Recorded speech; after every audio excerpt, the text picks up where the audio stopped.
hits for the bench. Extra attacker coming on to even things up. To the net, Albertson scores! The Extra Attackers Podcast with Maude and Jordan.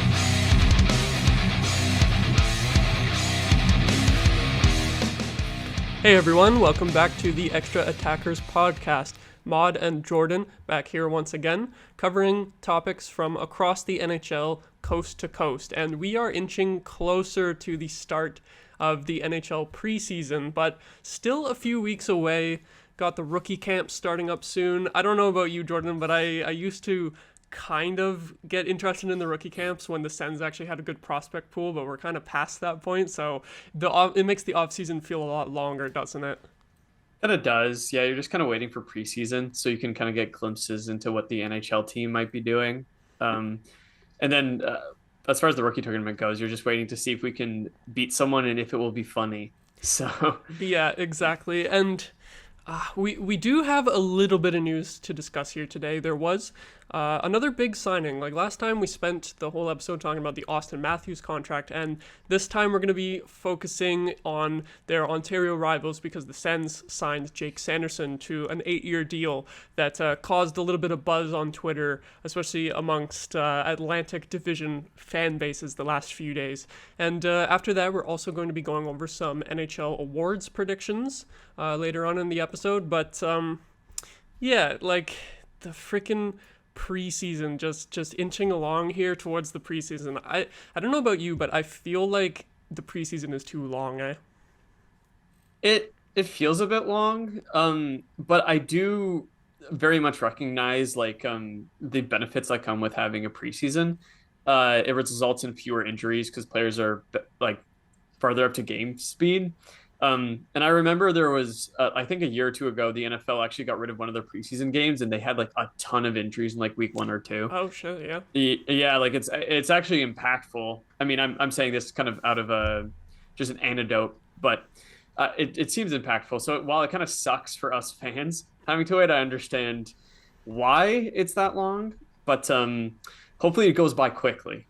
Yeah, it'll be really fun once the regular season gets going. We're probably going to be having a lot of topics to discuss here on this show. Maybe a higher frequency of episodes here. It's been a little bit of a stretch for topic ideas starting in the off season, but we do have some good stuff here today. So I guess we'll just jump right into the Jake Sanderson contract. 8 years, $8 million with the little, it's like 50K or something because his number is 85.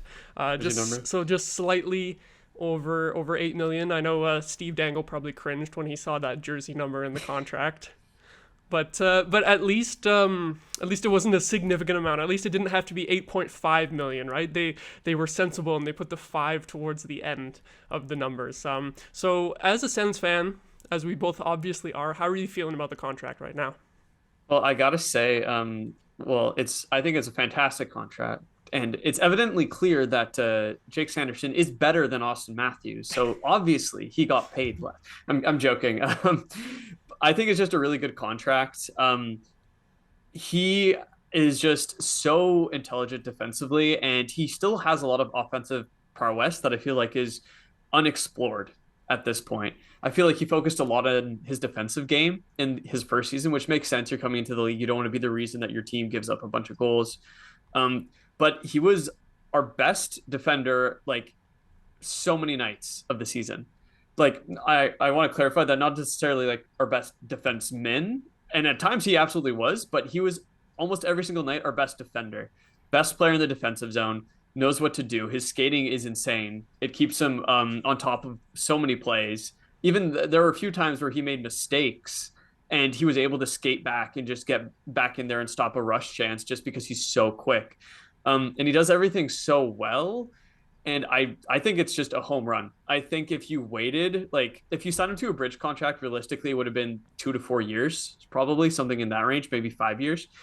At the end of it, I honestly think you could have been paying Jake Sanderson 9 to 10 easy, especially with the rumored rate with the cap going up. His percentage of the cap, that's always going to stay that's going to diminish. Sorry, over the next couple of years.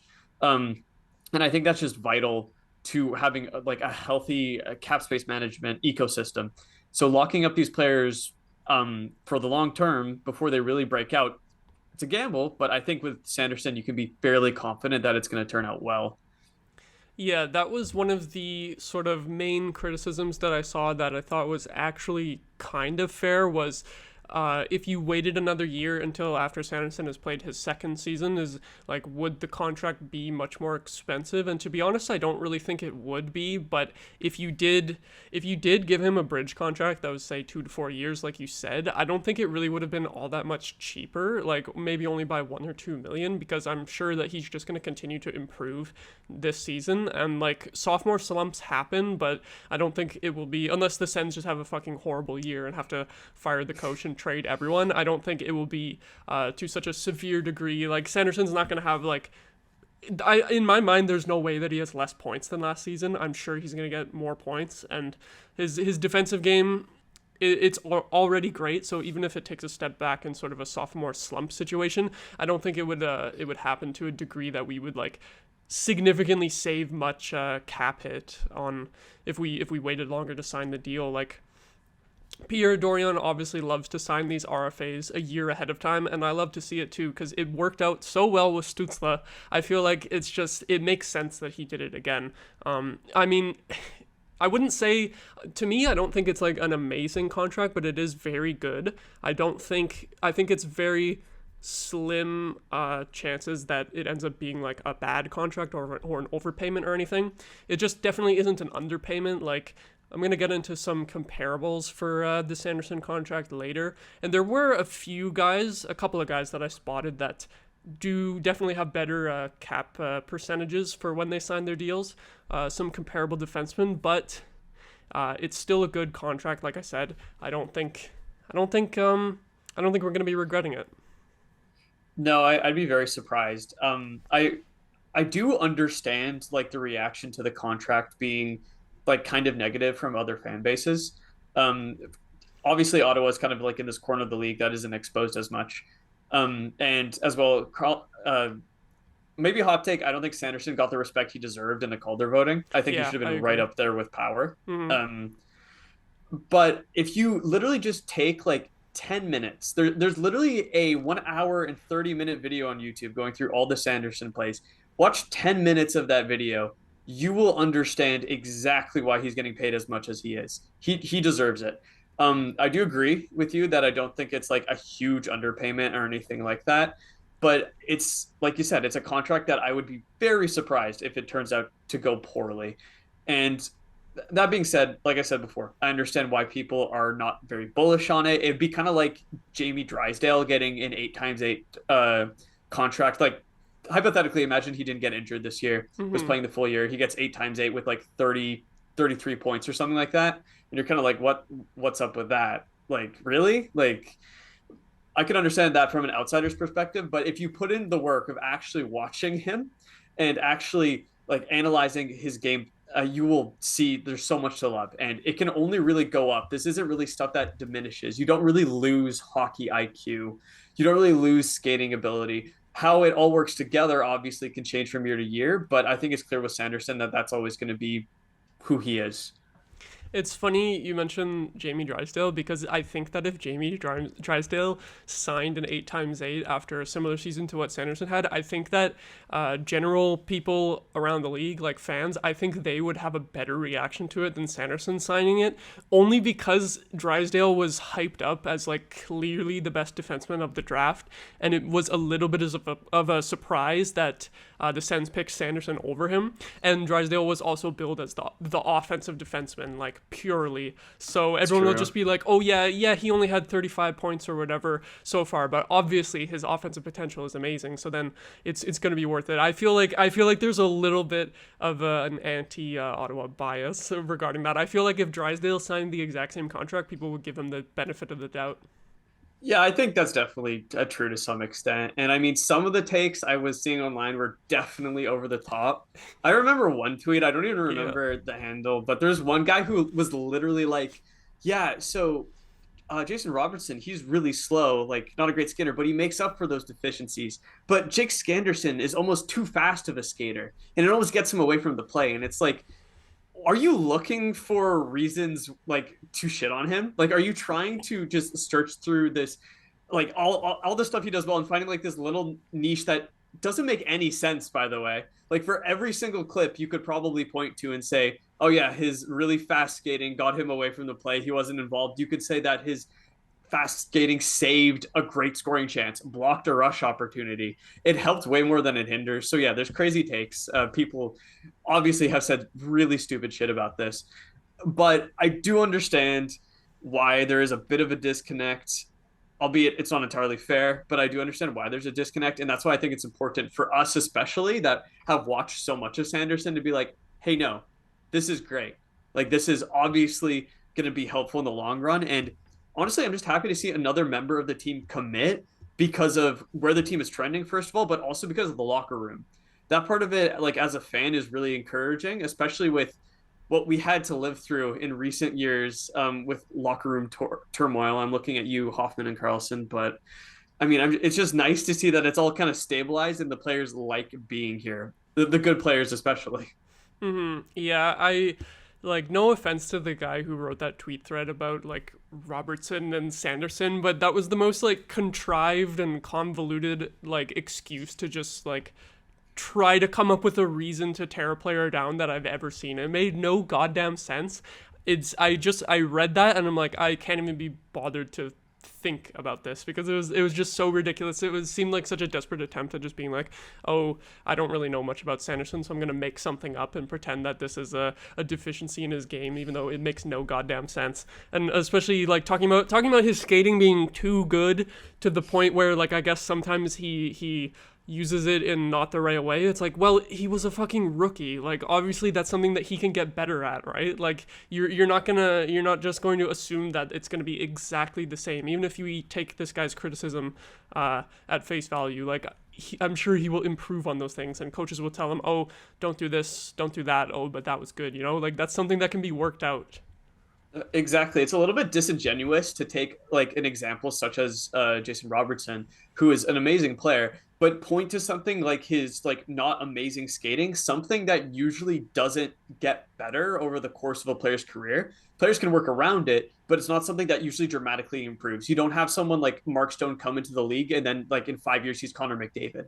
There's a little bit of like an innateness to good skating.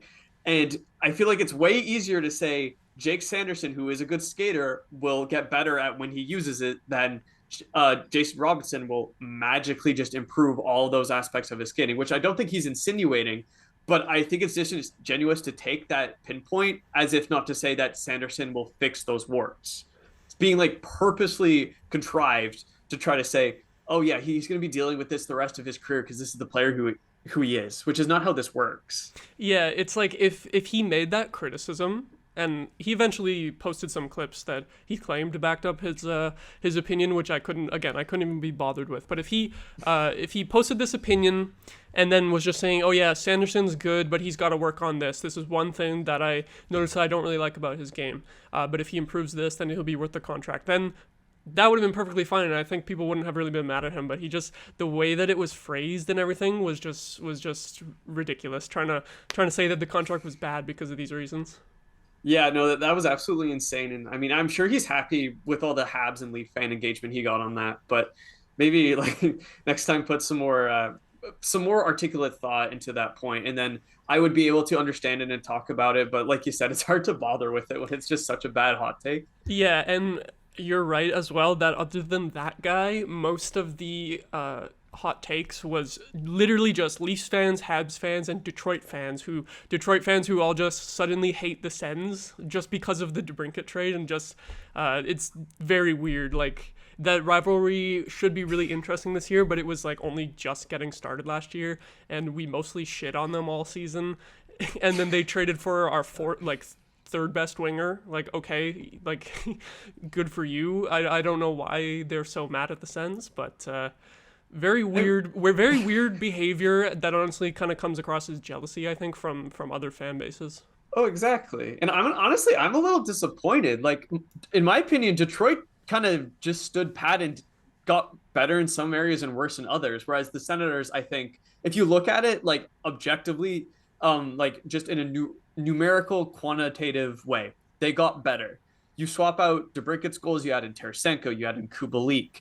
They more than make up for his output. You have Chychrun for a full season. You have Korpisalo, who he's a bit of a wild card, but you hope that he does well. Whereas Detroit, it's like, good job. You added Justin Hall on your back end. I'm sure that's going to really work out for you.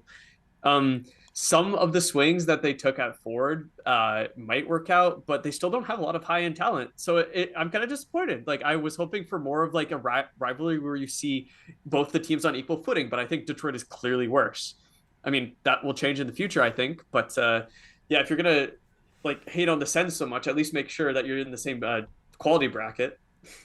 Exactly. Like, we'll see how that plays out this season, but I don't know why they're so mad at Sens fans already. I think it was probably just with how long and drawn out the DeBrincat trade process was, and then we had Sens fans always wanting like Jonathan Berggren in the trade and like other prospects like that, and then Detroit fans acting like, oh, you're not gonna get shit, and then it ended up it just dragged itself out for so long that I think people were just like arguing like crazy, and now people made enemies of each other between the two fan bases. So, on the Detroit link, I do think it's kind of funny. Moritz Seider is going to need an extension soon too. I wonder how the Sanderson deal affects that, because Seider has to be making more than Sanderson. Like, if Sanderson's at 8, Seider has to be like at least 10 in my mind. And then there's also Rasmus Dahlin, who needs a contract too after this season, and he's got to be worth more than both of them. So I think the Sanderson deal is a little bit of a start where we're going to be seeing these elite young defensemen, their contracts just going higher and higher. Like, he might be a little bit of a benchmark, because there's some other big ones coming up, and Owen Power in Buffalo too. Like, there's some really interesting ones. Yeah, I was going to mention Owen Power when you were talking about it. He's going to be really interesting because when you look at it, he didn't actually have a lot more points than Sanderson. Yep. And I think a lot of Buffalo fans, I mean, I'm taking this from what I saw from Buffalo fans on Twitter. So if they disagree with me, that's perfectly fine. But a lot of them talked about how he wasn't that great defensively. And that's expected. Like, your first year in the league, it makes sense. But it's weird because you almost feel like Owen Power is going to get more just because of the first overall pedigree. Not necessarily if he'll deserve it. I think he's an amazing player, and I think like debating whether Sanderson or him is better is a very close conversation.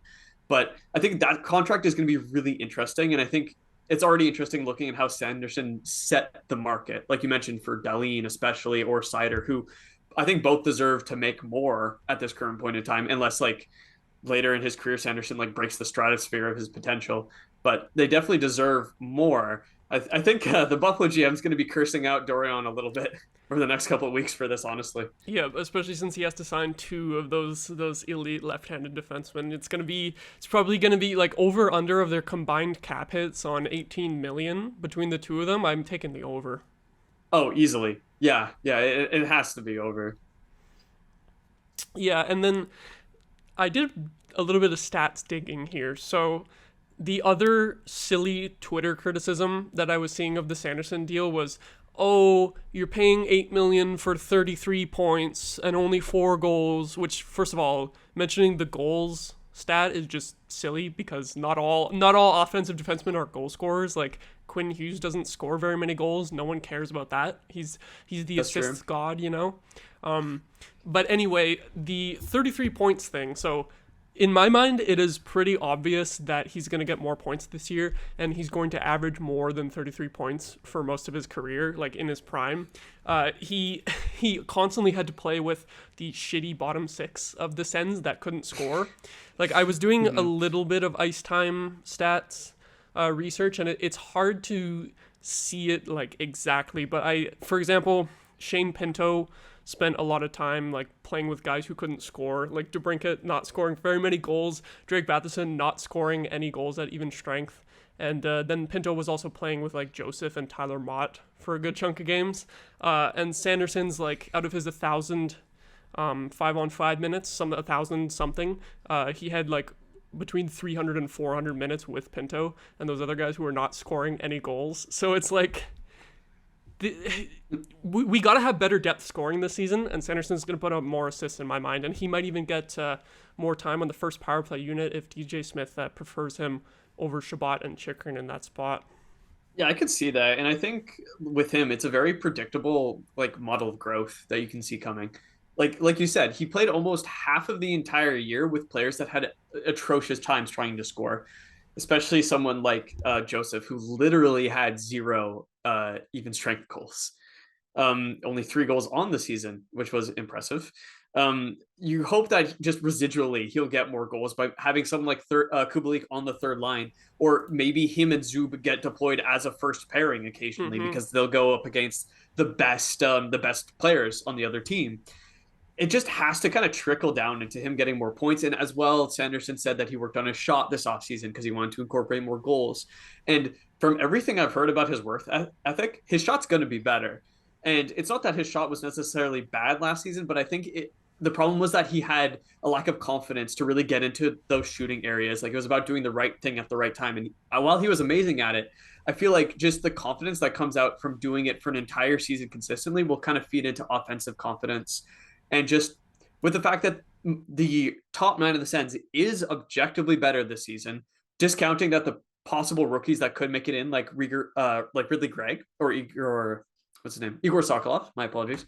Them coming in, I think it just makes sense that it's going to be a mixing pot for more goals, and Sanderson should benefit along with his own offensive instincts that are already insane. Yeah, exactly. And I like that you mentioned the fact that he's probably going to be playing with Artem Zub.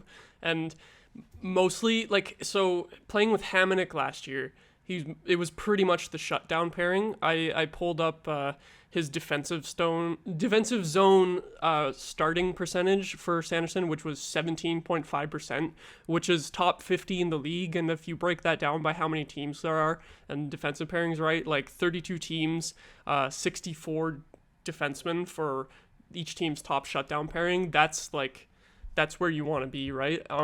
So that affects his offense as well. And playing with Zub again this year, that will still be the shutdown pairing, but Zub is still better with the puck than Hamonic, and you don't need to only start him in the defensive zone like you would with Hamonic. So I think there's a little bit of potential with that there.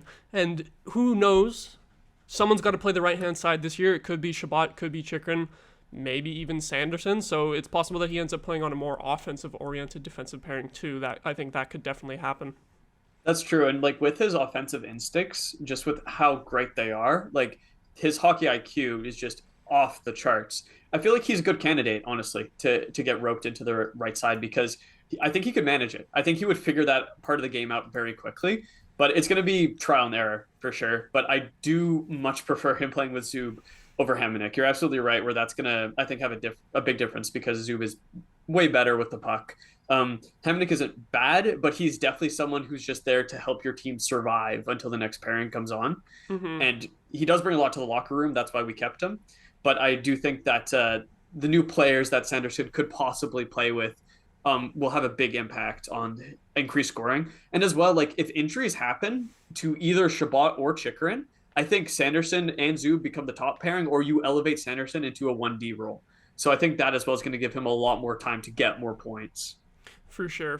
I totally agree with all of that. And then the other stats that I pulled out for Sanderson, these are the big ones in terms of contract comparables, because linking it back to how I was talking about people saying, oh, he only had 33 points, how are you going to give him 8 mil? Well, let's talk about the percentage of the cap that the contract actually takes up. So his 33 points or whatever in 77 games is 0.41 points per game, and his 8 million is 9.64 percentage against the cap. So remember those numbers as we compare to these other contracts that have been signed within the past like 5 or 6 years. So the closest comparables that I could find is Aaron Ekblad, who had 0.47 points per game.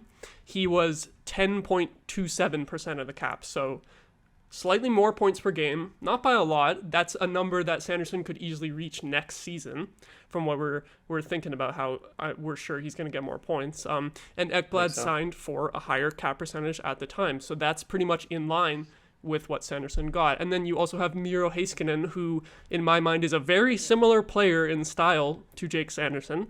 Obviously playing on a better team right away, and has more seasons under his belt and some playoff games. So obviously he's the better defenseman right now. But at the time that he signed his deal, his points per game was 0.46. Again, similar to Ekblad, a little bit more than Sanderson, but definitely an obtainable number, because keep in mind, these guys signed their contracts after 2 or 3 seasons, whereas Sanderson signed his after only 1 season. Heiskanen ended up being 10.37% of the cap. So again, slightly more points per game, slightly more cap percentage. Mikhail Sergachev is another interesting one, because people want to talk about the 33 points for Sanderson. Sergachev was very often in the 30 to 40 point range in the few seasons before he signed his deal. 0.48 points per game at the time, and then 10.3 cap percentage. So these are all lining up in my head that even though the points number looks kind of low for Sanderson, there are comparables, and pretty much all of these contracts look great for these teams now too. It's true. And like, I don't think I remember anyone complaining about any of those contracts when they were signed.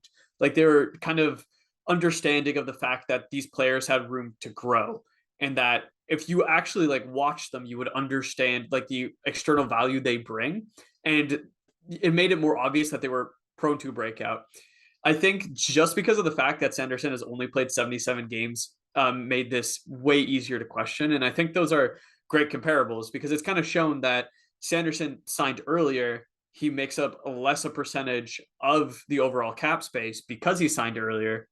And then hopefully in the future, you kind of get the give back from that, where eventually he's going to be worth less, but still performing way above what that percentage should entail. So I think those are great examples. And I think people are going to come around to Sanderson. I think it'd be really easy to get really annoyed about like all the discourse that went around and how like he wasn't getting enough respect and things like that. But I think it's really easy to see that he's going to prove it. So it's kind of like I'm not sweating about it at this point. Exactly. It's not that these contracts are like the only ones. They're just the closest to Sanderson. So there are some better deals that teams got, and there are some worse deals that teams got, but these are contracts that, like you said, no one complained about at the time, and they have obviously aged well, especially as the cap is going up. So I think that kind of proves that there's nothing wrong with the Sanderson deal. I will say, though, that the 2 contracts that I found that look really good in comparison to all the ones that I just listed were Shea Theodore and Quinn Hughes.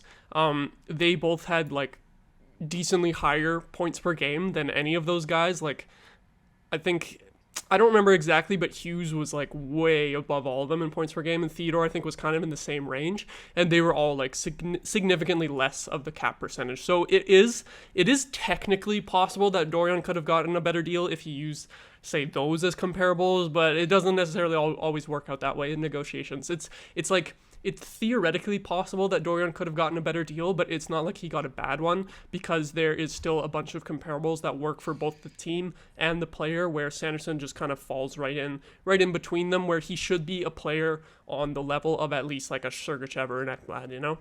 Yeah, no, exactly. And that's a great point. Like, there are better contracts out there, and like obviously Sanderson could have gotten less, but I think it's important for multiple reasons to sign him early, even if it's slightly inflated. You know what your cap structure is going to look like next season. So Tarasenko isn't signed more than a year. You're going to need to replace him or re-sign him next year. Kubalik is in the same boat. He's paid 2.5. He's not going to be re-signing for 2.5. I suspect he's going to get more, like probably 4 mil. This gives you a good idea of what your cap is going to look like, what you have already committed. Gives you flexibility. As well, you're essentially buying Sanderson away from any UFA years till he's well into his career, which is also pretty big. Those other contracts did absolutely do that, but it's going to come at a premium, especially since we know that the cap's going to be going up. And there's lots of talk that the cap's going to be going up a lot in 25, 26 because of the new TV deals. So we also had to buy that, where the cap could realistically go up like 10 million in 1 year. Maybe that's like a really high projection. I'm not exactly sure, but it will go up a lot. So there's a lot of like conflicting factors that are like working towards the number that he got, but I think it's still absolutely a very good contract. Is it like an absolute steal? No, he got what he probably should have, but at the same time, I think it's going to age very well. And that's that's where the risk is. How is it going to age? And then the last thing I'll say on it, the one guy on Twitter who said that Morgan Riley would still be the Sens' best defenseman. I don't know what you're thinking. I think Jake Sanderson is arguably just as good, just because of the defensive aspects that he brings at this point. Maybe that's a hot take at this point, but I just wanted to say that. I just wanted to give some respect on Ottawa's D-core, especially with Sanderson in the mix. Yeah, I had a feeling that hot take was going to come up, so I did look for a couple of stats like relating to Riley and Sanderson. And I mean, in my mind, you can debate Riley versus Chabot and maybe Riley versus Chychrun because they are more of offensive defensemen, but Sanderson is that pure two-way D who, as of now in his rookie season, slanted a little bit more to the defensive side because of how he was deployed by DJ Smith on that shutdown pairing.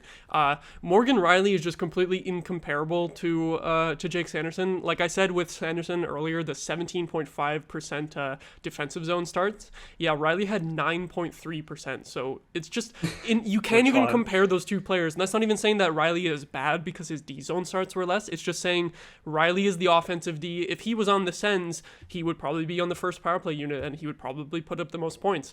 But if Sanderson was on the Leafs, they're not playing the same role at all, and he would have a completely different impact on the Leafs than Morgan Riley does. So it was that was just a really bad tweet from that guy, quote tweeting Sanderson's contract and saying Riley is better. Like what? That's just fucking stupid, really. It's ridiculous. I can't believe it. Horrible. And again, not even to say that Riley is bad, but just two totally different types of players. Like can't compare them. And then I think last note on Sanderson is, in terms of the cap hit percentage, currently, Sanderson and Chabot, both with their $8 million deals, they rank at 20th and 21st in the entire league for cap hit percentage by a defenseman. And I would say Chabot's is a little bit debatable whether or not you would call him a top 20 defenseman in the whole league, but I would think within at least the next 2 or 3 seasons, I think it's going to be undeniable that Sanderson is going to be a top 20 defenseman over the course of this contract. Oh yeah, and this is going to be a hot prediction, but I would be surprised if he wasn't top 10 within like 2 to 3 years. I'd be very surprised just based off of watching him.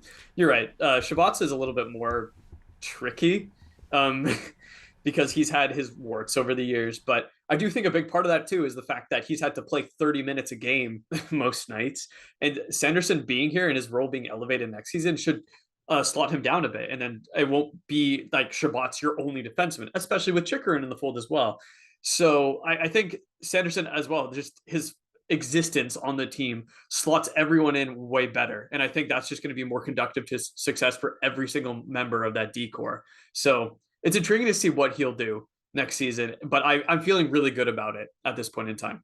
And I guess, we did mention the rival fan bases. Just before we wrap this up, I do have to also clown on Montreal fans who are trying to say that Caden Gooley is better than Sanderson or should make anywhere near a $8 million contract, especially when they're trying to say that, Sanderson has only played 77 games in his career. Gooley got injured and only played 44, so, like, what the hell are you talking about with that? And like, again, similar to the Riley versus Sanderson thing, it's like Gooley had more points at even strength.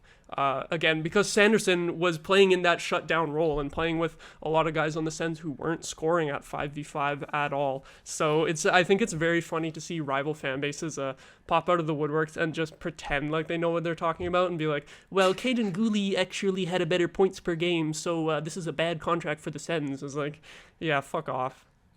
Yeah, it's an asinine argument in my opinion, especially since Caden Gooley is the only decent defender on the Habs.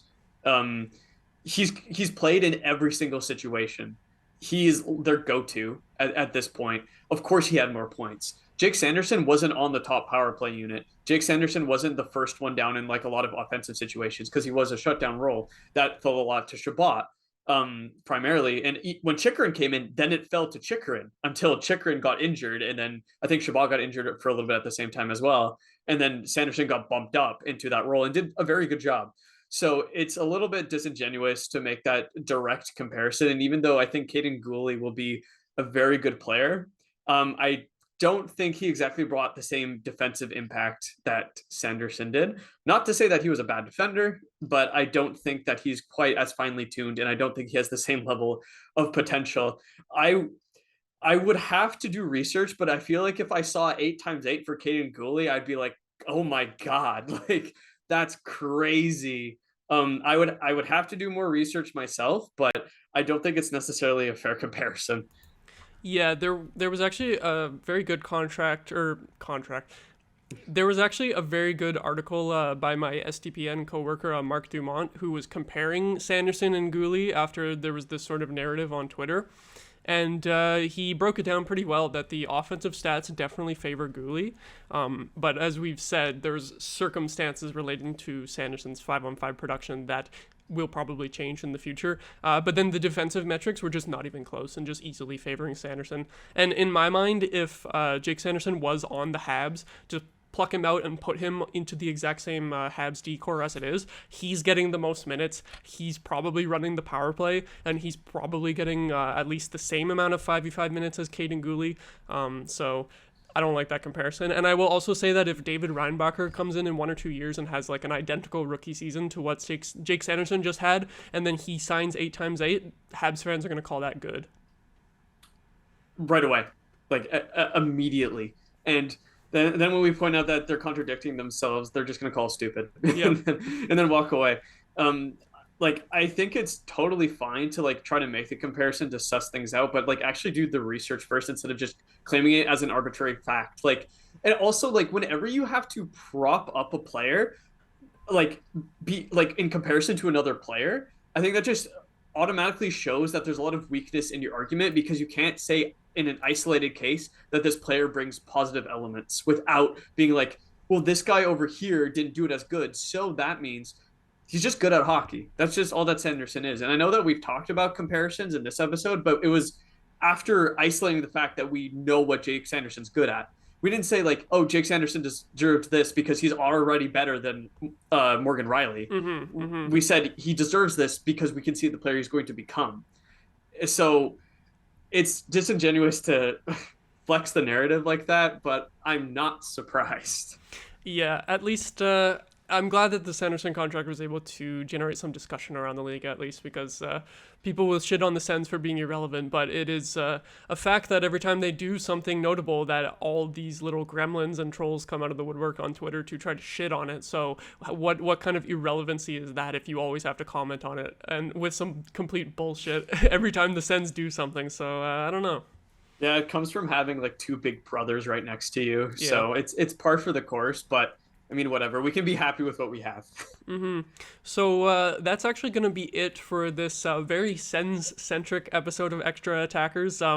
It is a show that's going to cover the entire NHL. It just so happens that we are Sens fans, and the biggest news in the last week was a Senators contract extension. So, we're going to be talking a lot about other teams as the regular season goes on. Whatever the biggest stories are, that's what we're going to be talking about. Sometimes it will be Ottawa, sometimes it will be other teams, sometimes it will be the teams, the divisional rivals that we were kind of shitting on here today. But if they're doing well during the season, there's going to be good things we have to say about them too. So it's not going to be all Senators bias, but and yeah, we were thinking of doing some NHL awards predictions, as I mentioned at the beginning of this episode, but just with how long this Sanderson discussion actually went on, we're thinking we're going to actually bump that to our next episode, so look forward to that in the future. There should be some interesting takes with that too.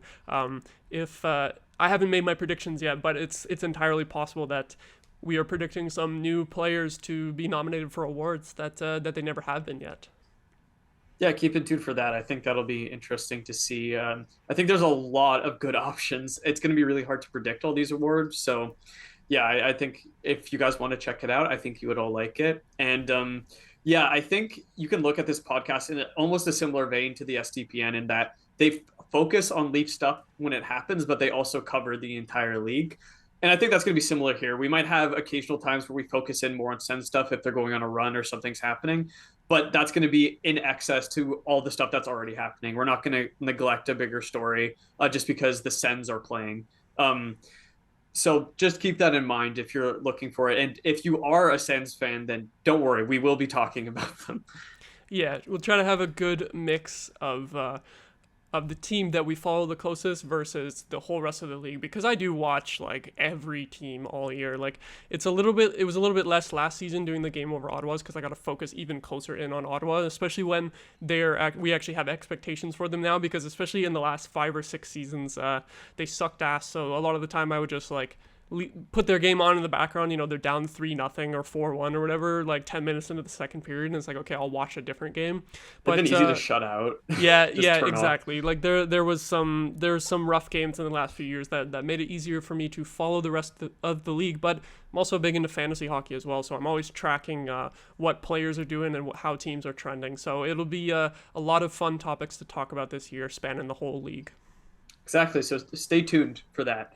We're hoping to get kind of an environment where you guys come here to find the news and a quick discussion about everything. So obviously, if you have any ideas, you can get to us on Twitter. You can direct message us or even just tweet at us if you have any ideas for the podcast or any things you would like to see. Any criticisms as well, we'll gladly take them. And we're also available on YouTube too. So that's another good place to comment and tell us what maybe you want to see improved, maybe what you want to see covered more. We're all really open to that sort of engagement. So please tell us what you think.